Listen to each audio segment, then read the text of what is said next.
Welcome to the Meaningful Work Matters podcast. I'm your host, Andrew Soren, founder of Eudaimonic by Design. On this podcast, we'll dive into the world of meaningful work, explore its complexities, and examine its impact on people and the organizations they're a part of. Each episode features insightful conversations with cutting-edge experts who are successfully navigating the challenges of meaningful work. We hope to offer you ideas, frameworks, and tools to unlock potential and design work that's fulfilling, impactful, and supports everyone's well-being. Subscribe or follow us now, and let's make meaningful work matter.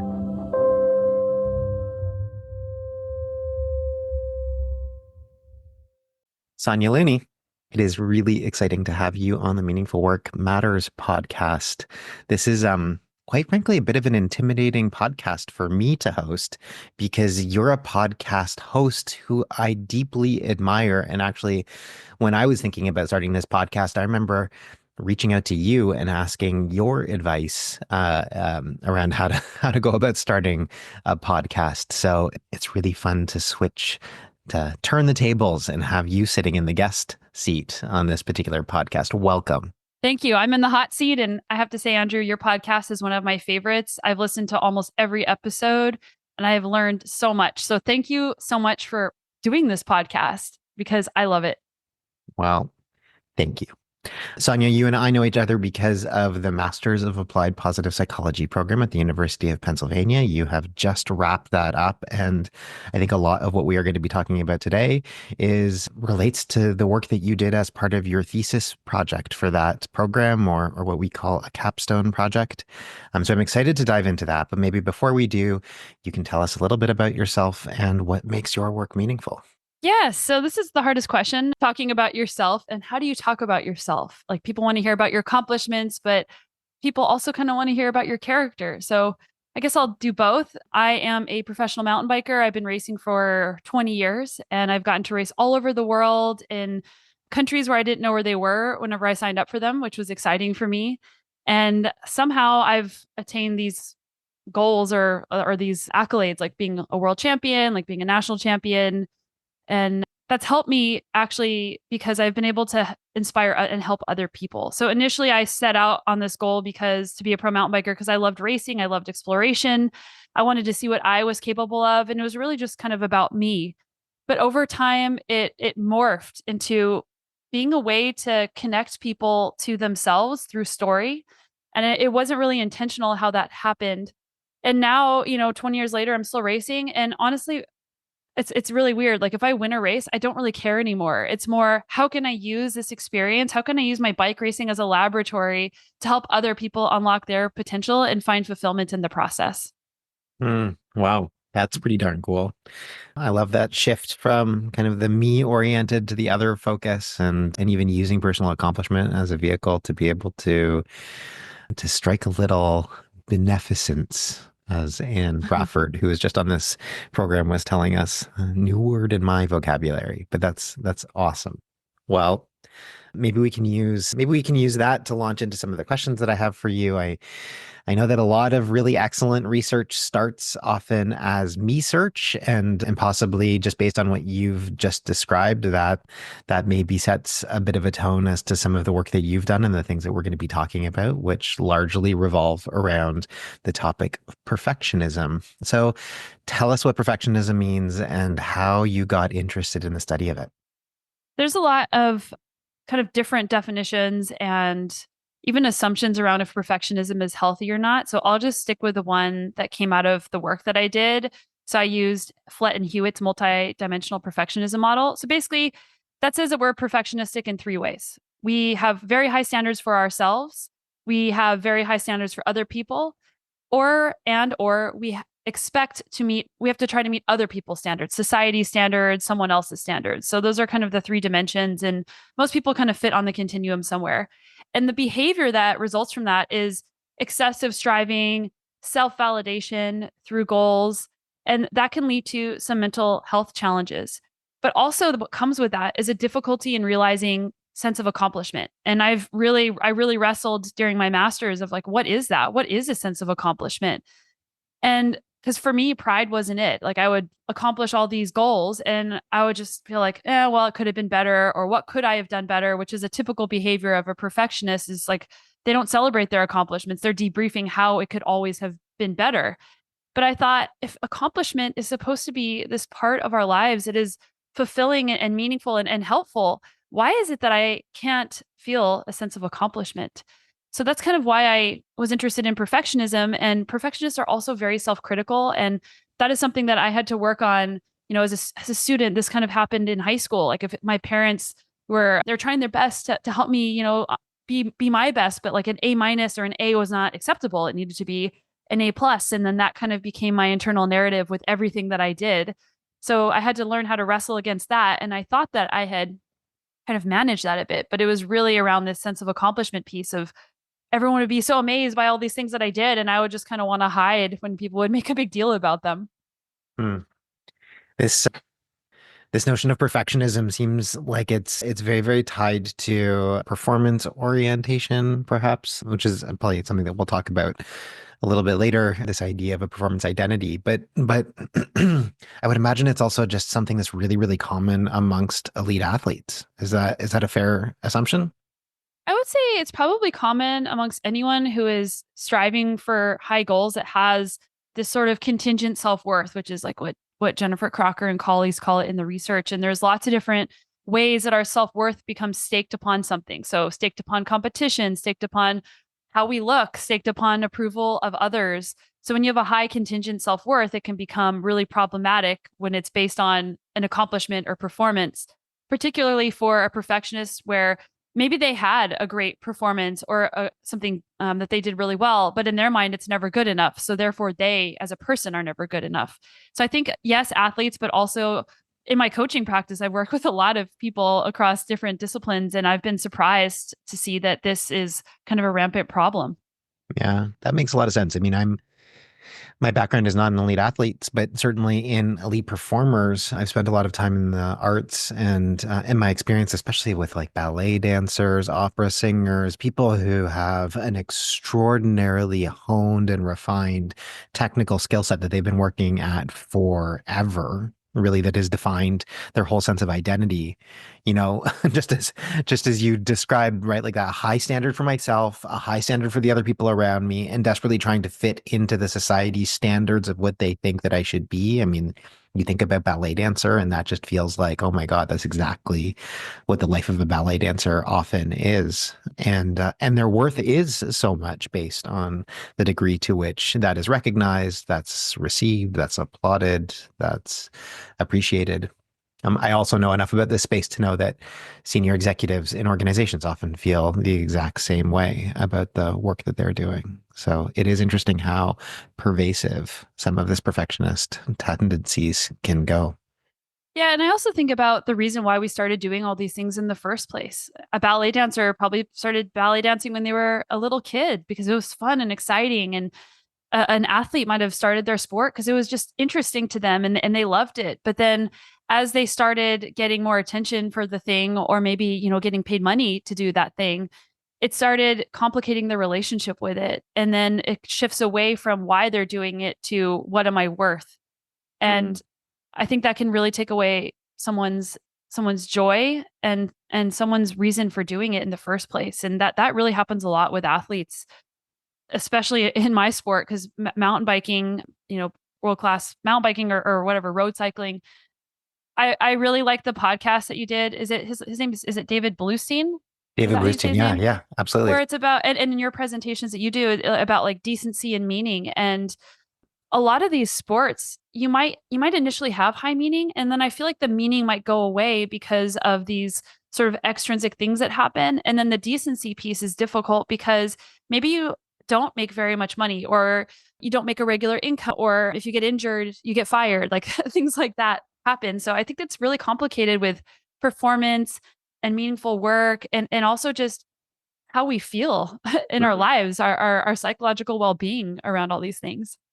So that probably connects a lot to the construct of mattering, which I'm imagining there's a relationship between contingent self-worth and mattering. We've definitely had other guests on this podcast talk about mattering. We've had Isaac Pilentensky, and I just talked to Zach Mercurio, who's got this amazing book on mattering that's about to come out.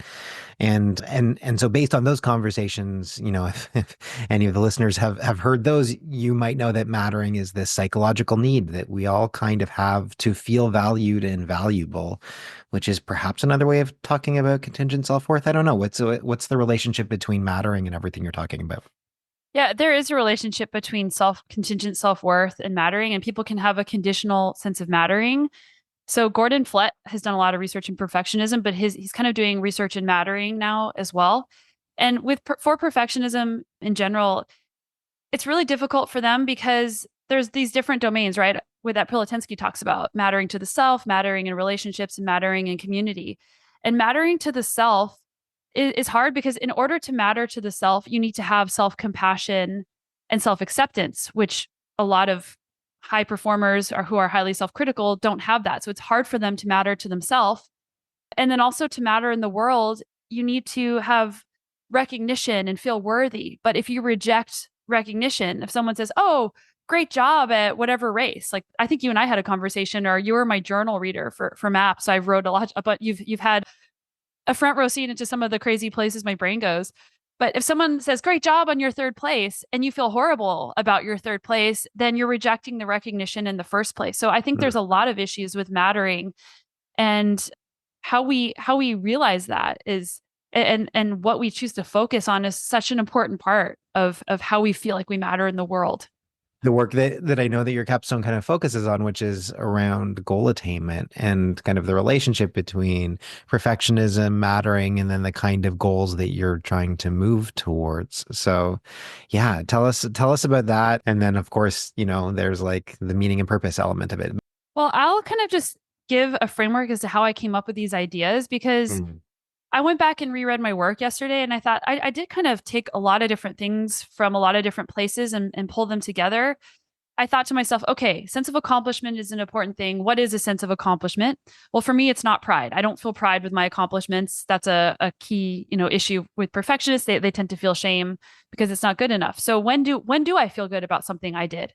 So I had this story that kind of popped in my mind, and it was this race I won a couple years ago in North Carolina, and I felt like I didn't deserve to win it because I had been sick and I didn't train very much, and all these reasons, and I somehow still won the race. And I thought, well, it's not good enough because I didn't work hard enough, or whatever. But then a week or two later, this man sends me an email and he said, "I saw you at this race. It was a 5-day race. And, you had a 1-year-old and a 3-year-old there. I saw them at the start line with your husband every morning.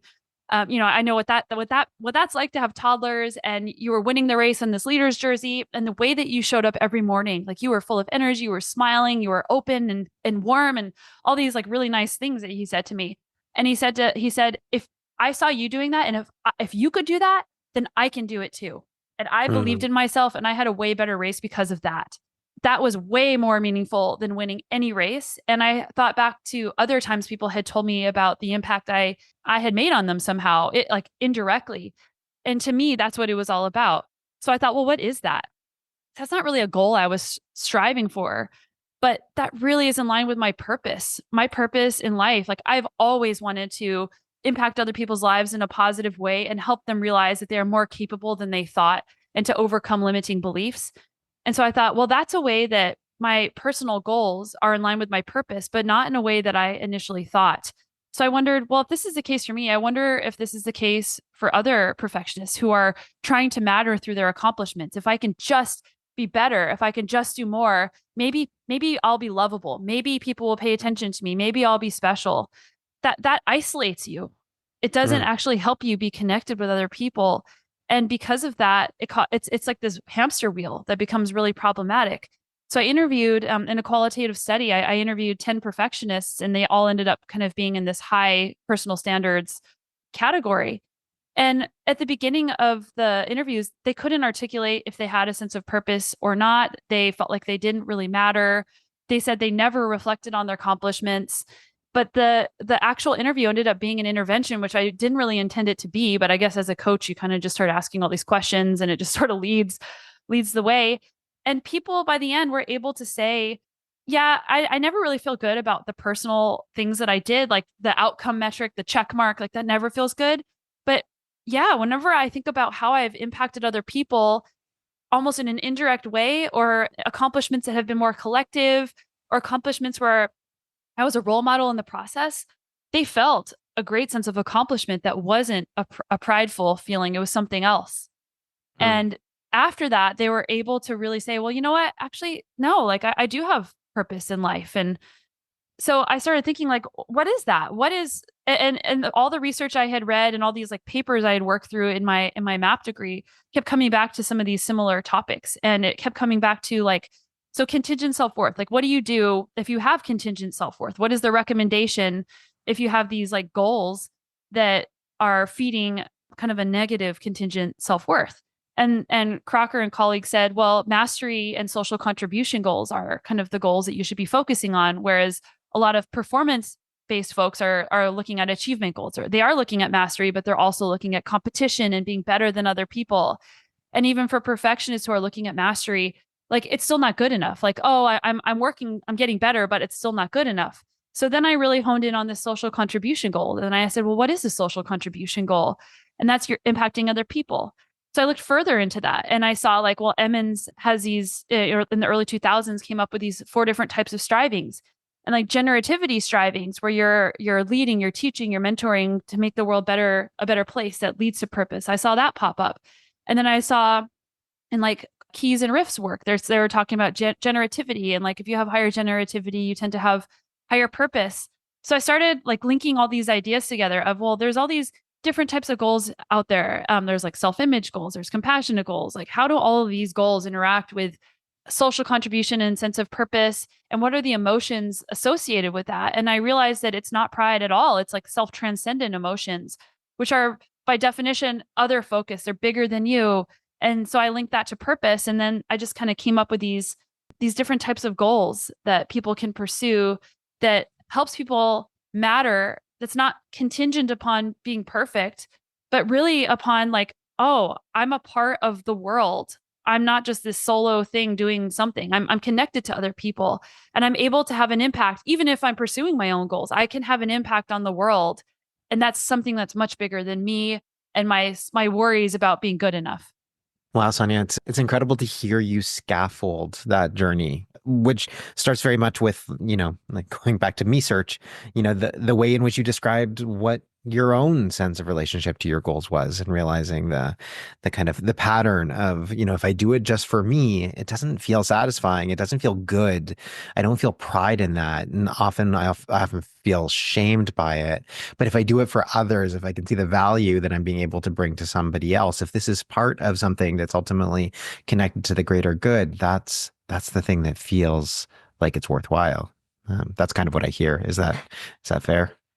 Yeah, and also, that led me to Adam Grant's work. Like his first book, Give and Take, I think that was his first book. Like I actually hadn't read it yet. And so during my capstone, I read it and I learned about his terminology otherish, where you're pursuing something, you're giving more than you're taking, but you choose when to give based on like your interests and your values. And then he did all this work with like Jane Dutton, and like they talked about like social worth and social impact in the workplace and the importance of giving people feedback, like, and the importance of structured reflection, and how that actually impacts pro-social behavior. So I'm thinking about perfectionism and how, that tends to be like a self-focused like little black hole that you live in.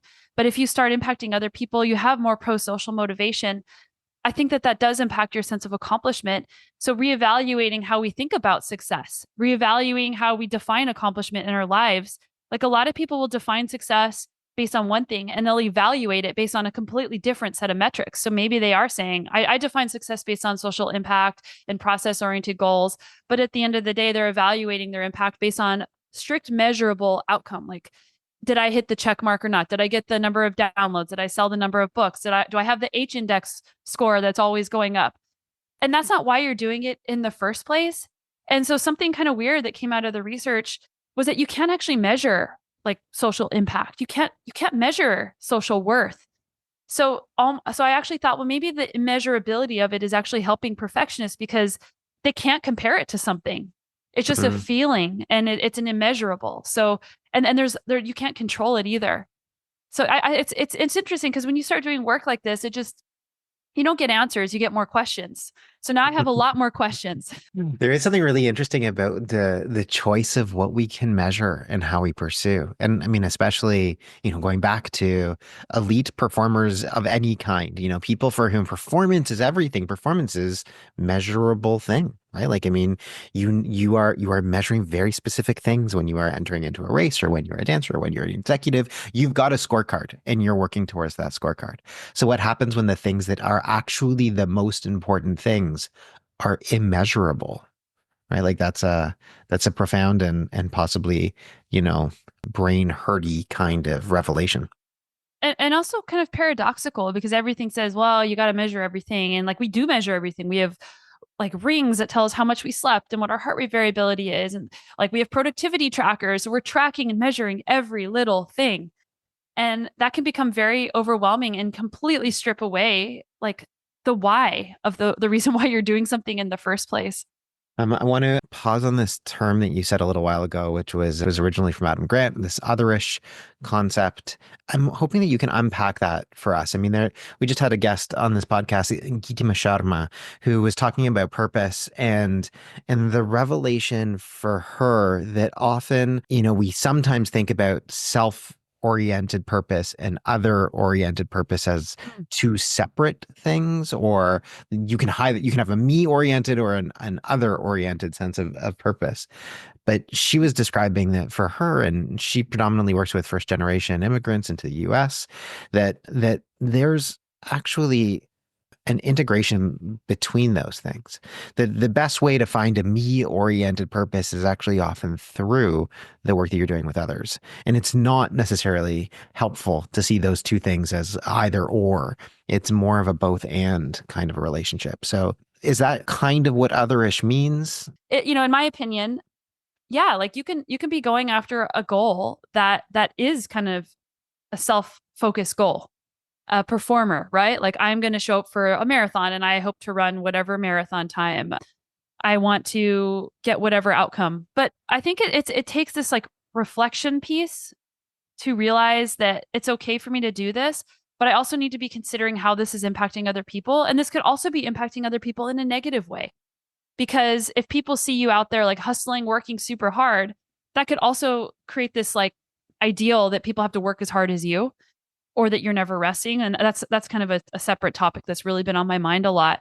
But how we're impacting other people through our own accomplishments, I think that comes down to our character, honestly. Like, how are we showing up as we're doing these things and taking the time to think about it? But also, like, I also am a huge fan of Scott Barry Kaufman, and I know you are too. And he has this great chapter in his Transcend book about purposeful strivings.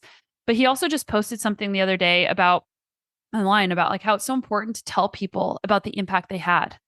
So I think for this like otherish orientation where it's like I'm pursuing my goals. I know that they're also positively impacting other people, hopefully, but I also need to tell somebody if that has impacted them. Because if you're doing, I said that savoring is the moderator and like looking at not only like, oh, how good am I, but how did this thing I did impact other people as part of my process in evaluating and realizing my accomplishments. Just saying like thinking, oh, I impacted people, like that's probably not going to generate like a very strong emotion. But if you think about like the story that I gave about that guy that sent me an email, like that's still like it's been years. And every time I tell that story, I still get this like warmth in my chest and goosebumps and this like weird like feeling, almost out of body experience. So when you're giving somebody feedback about how they impacted you, being very specific about that instead of just saying, oh, you impacted me. So I think it's a complicated thing to talk about this like meaningful otherishness. I called it in my research a meaningful otherish goal, where like you've done something, but you have to think about how there's like a collective component of that, or a role modeling or a leadership component of that. But it also kind of means that people have to tell you, which is kind of a limitation because people are uncomfortable telling people about, you impacted me in this way. And then it's also hard for people to accept compliments from other people. So there's a lot of limitations to this. So I would actually love to hear from Reb and or Adam about this because maybe they would probably be a lot better than me about unpacking how to actually make this work in the real world. Hear that, Reb Rebely and Adam Grant, you have been challenged. I think this is I think it's so interesting and relevant and relevant in a really cross-cultural way. I mean, my initial point of view as I was listening to you speak was that this is such a challenge in a very Western, industrialized, educated, rich, democratic, aka like North American context, because people feel so much pressure to demonstrate their sense of worth through performance, through achievement, through success, right? Through that kind of a goal orientation. And I think that, you know, what your research definitely makes clear, what lots of other research makes clear, is that just relentlessly pursuing achievement often just leaves you lonely and miserable. And that constant drive for perfection can actually just gut and destroy well-being, not necessarily build to it. Even though there's many people like Martin Seligman who would say, you know, achievement or accomplishment is actually a fundamental part of what well-being is all about, which to me is a little bit like meaning, right? Like, and I think this is where this podcast, you know, why are we talking about this on a Meaningful Work Matters podcast? Because I think people who do a lot of meaningful work do so with a, you know, high degree of perfection tendency. They care. They're really passionate. They're often obsessively passionate about the work that they do, which is different than perfection, but probably not that different than perfection. There's probably a lot of overlap in these kind of ideas and constructs. But I think that what you're showing us is that they're like, you can't just do one. You can't just focus on meaning. You can't just focus on achievement. You have to think about the relationship between all of the pillars of well-being in our lives. We have to think about purpose. We have to think about personal growth. We have to think about otherishness. We have to think about the potential for beneficence in our world. We have to think about the whole spectrum to actually allow ourselves to see the things that we're accomplishing as contributing to our well-being, contributing to a balanced life. Yeah, like it's complicated. And you said we need to think about it. We need to think about it. I also think we need to feel it because Uh, the emotional piece is something you feel in your body. And I've actually been reading this book. There's this researcher named Jessica Tracy she's done a lot of work on pride, like authentic pride and hubristic pride. And hopefully I'm getting this right, but it seems to me that she's saying that emotions are what drive our motivation. So not feeling our emotions, not being aware of our emotions, and then not being aware of our motivation as it shifts. I think that's another important nuance. But like the work that we're doing in the world as practitioners, helping people like think about all these things and realize that what they're doing is already right there. Like you don't have to do anything extra in terms of doing to realize all of these things. You just have to kind of put on a different like mindset almost and spend some time considering these different areas. And I think that a lot of people they want to feel good in their lives. They want to feel fulfilled, not in the sense that they've become complacent, but they just want to feel good about the things that they're doing. So taking the time to do that is so key. And I just want to add one more thing.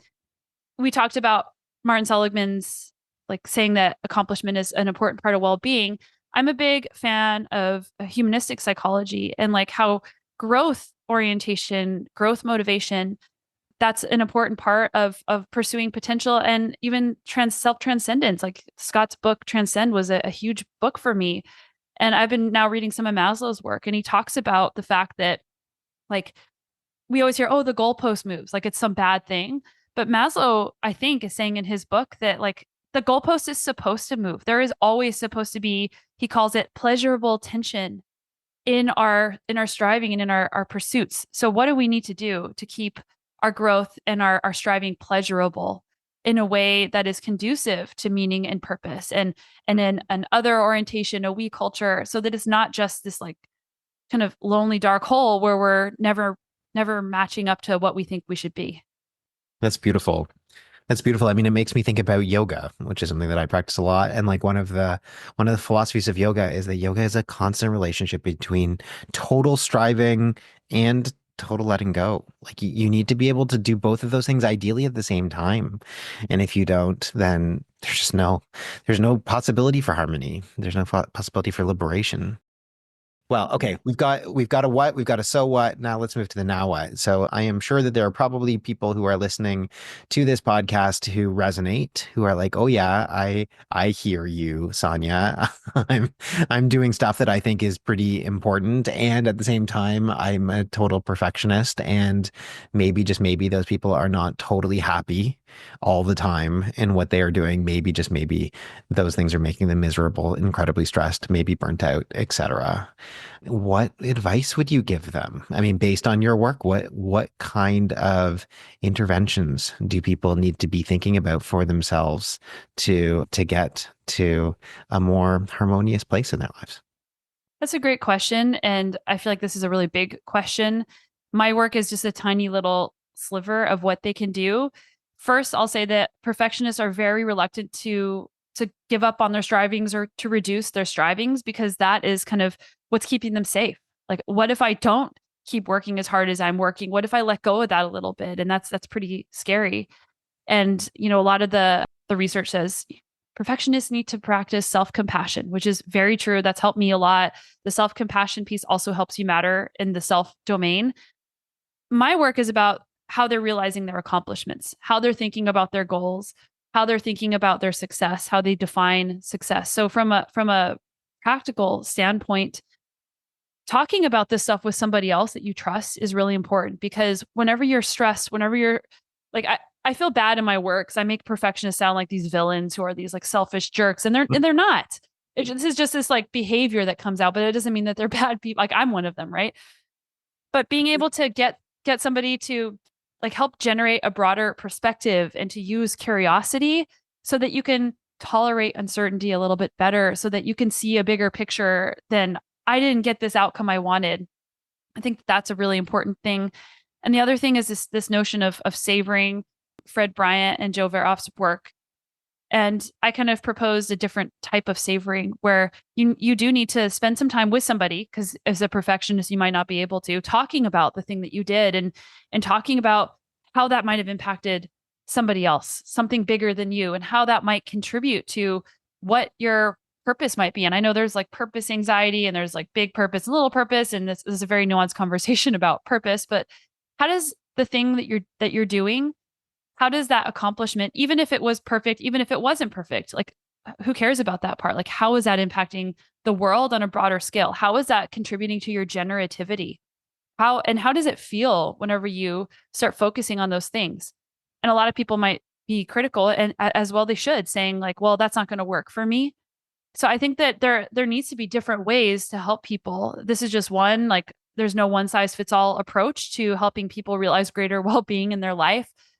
But I just encourage the perfectionists listening, just try to think about one time where somebody told you that you impacted them in a way through your work that has nothing to do with how well you did.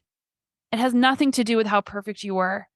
And just to think of how that might feel and to start noticing that more as you go about your future goals. Because I think that starts changing how you view the world. It changes your perspective.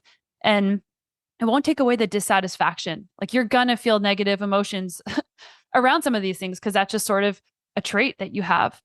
That can coexist with these other emotions, this other idea that maybe I do matter in the world.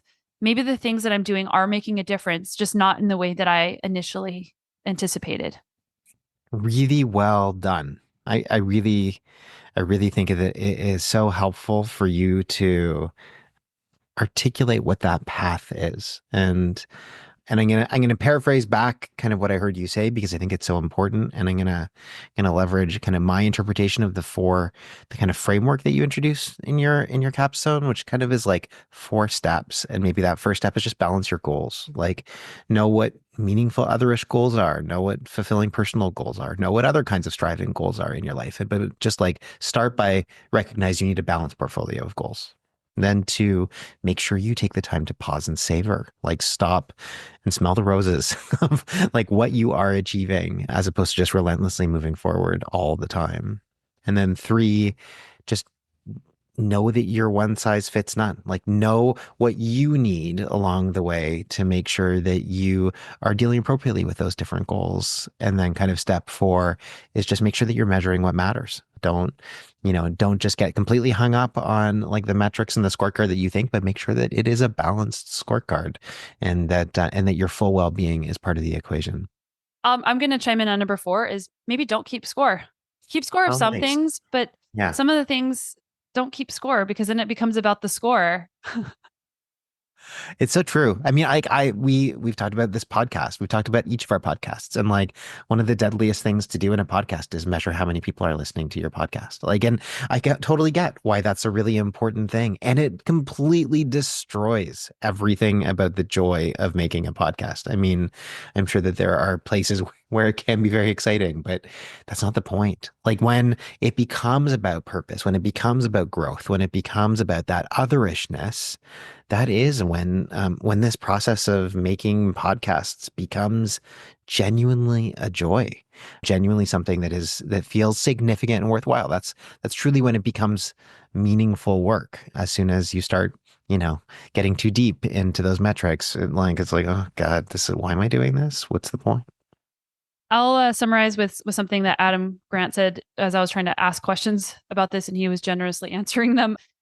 Like those measurements are not a proxy for impact. Like we think the number of downloads, the number of books, the number of all these things is a measurement of our impact, but you can't measure impact.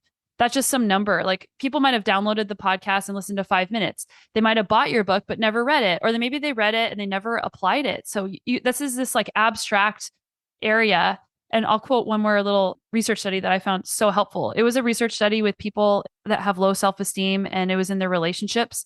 And whenever they were given feedback and compliments, just abstract things about how they made a difference, they felt better and it improved their self-esteem. And it also like made them more receptive to seeing the things that are meaningful in their lives moving forward. So the abstract is not always a bad thing. And turning off the likes, turning off, don't look at the downloads very often. Maybe look at the downloads once a quarter. Don't check it every single day because that can become this like dopamine horrible experience, this roller coaster that actually you don't have much control over. So why are you checking? So that's something that I have stopped doing is I don't check anymore because I don't want it to take away from the reason why I'm doing it in the first place. We packed a lot into this conversation. Before we wrap up, is there anything else that you think I should have asked you about perfection, about meaningful work, about mattering, about anything? I just want to ask you all the things. Do you have any last questions you want to ask me? It would take a long time to answer them, probably. I'll ask you one and we'll see. We'll see. There's all these different kind of frameworks of meaningful work that I'm just starting to learn about thanks to you and your podcast guests. So how does perfectionism and meaningful work like how does that overlay? Because I feel like perfectionism can take away from meaningful work, but it's so probably rampant in the workplace. So how can people still have like the bright side of meaningful work with their perfectionism?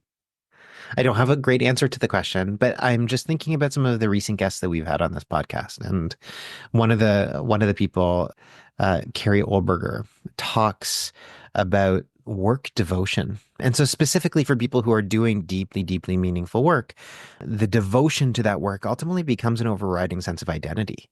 And so my guess is that if we looked at people who see their work as their sense of identity, there's probably a high relationship between those people and the perfectionist tendencies that you described. Like their standards for themselves are extremely high, right? Their standards for others are extremely high. Like another one of our guests, Mijong Kwang, talked about the ways in which when people feel their work is deeply, deeply meaningful, when they are incredibly passionate about their work, they'll look at their peers and especially their peers who don't demonstrate a real deep, meaningful connection to their work. And they'll actually do things very concretely to basically throw them off the track. They'll ruin those people's lives in different kinds of ways, sometimes intentionally, sometimes not intentionally, because they don't reach up to their standards. And then I think that there's a lot of guests who have come on to this program who have talked about the societal aspects of perfectionism and what meaningful work means from an outside looking in, whether it's nonprofit, whether it's social work, whether it's nursing, whether it's educators, especially kind of the more meaningful the work, the more there is a societal expectation that you are ultimately going to do what it takes to be able to make it happen. You care a lot about it, but also you just kind of expect that society does too. And that going back to like the David Bluestein conversation that you introduced earlier, kind of intersects between kind of the meaning and decency question. So, the more perfection that you're bringing to the table around that, the more societal expectation, the more you feel like you're going to put yourself in less decent situations and contexts. And all of that is the thing that I think leads people to kind of misery, frustration, regret, stress, burnout, that really kind of, negative spiral that I spent a lot of time on this podcast trying to talk about. So, how do you think I did? I think you did great. And I think it comes down to like the narrative identity that comes with your striving in your work. We talked about performance based identity a little bit. There's kind of some new research coming out about this stuff, which is really interesting. Like Ben Walker has a theory, a performance based identity theory. And then like Ben Holtberg's done some work on performance based narrative and purpose based narrative. So becoming aware of these narratives, like, is it like a performance based identity is based on personal meanings and self definition? And so whenever I think about that on like the decency and meaning matrix, like I just start thinking about that and my mind starts worrying and I probably won't be able to sleep tonight because I'll be thinking about it so much. But I think the answer is like we need more work here. We need more discussions. I think it was episode you had with Mike Steger. He said like since 2019, there's been all this meaningful work research and you can't possibly even read it all. There's so much. So that's very exciting to me because all of these things impact our lives. All these things impact our work. And you're doing such a great job, like bringing all this out so that people can learn more about it. So thank you for doing that. Well, thank you very much. I guess the podcast isn't ending yet. There will be more episodes. I guess that's the point. Sonya, thank you so much. Wow, you've been able to articulate a lot and condense it in a way that is, I think, very accessible and really, really useful. If someone wants to learn more about your work or listen to your awesome podcast, which genuinely is awesome, how do they learn about it? Where should they go? My website is sonyalooney.com and there's just a bunch of stuff on there. And my podcast, we're rebranding, but it's currently called The Sonya Looney Show. It's going to be rebranded into the Grow the Good podcast. Thanks so much for having me. I just really appreciate it. Thank you, Sonya.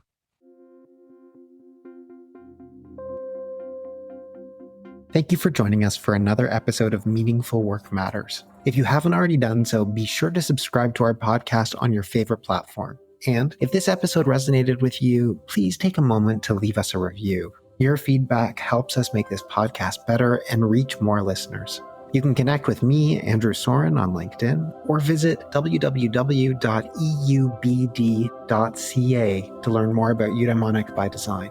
Finally, if what you heard today spoke to you, tell your colleagues and people in your community about our podcast. We really appreciate your support in making meaningful work matter. See you next time.